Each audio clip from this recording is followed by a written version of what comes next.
This is your host, Mitchell J. Rabin, and I'm very glad you're joining us again today. Today we're going to have another very interesting show. We are seated with the author of this book, Zen Wrapped in Karma, Dipped in Chocolate, by Brad Warner. Brad has a really interesting background, diverse to say the least. It began, not out of the womb, but soon thereafter he was involved in punk rock. And he has morphed since into a number of really different kinds of activities. The latest one being, and what seems most permanent in an otherwise impermanent world, is Zen.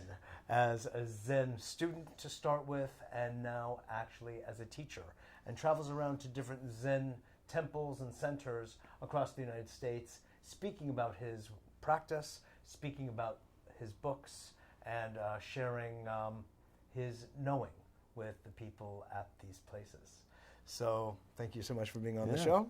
Thank you for having me. Absolutely. Konnichiwa. Do you also Konnichiwa. know, you know some Japanese too, right? I know, yeah. Well, I lived in Japan for 11 years. Yes, so right. You got to learn something. Exactly. Genki desu. I'm so glad. Genki desu. Okay. Very good.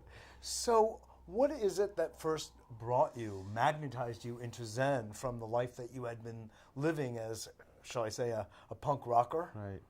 Well, it was kind of the same thing that drew me to Zen as what drew me to punk, because when I grew up in the late 70s, early 80s, I was into rock music. I'd played guitar already, but it seemed like nothing that was popular at the time, especially where I lived in rural Ohio, was very relevant.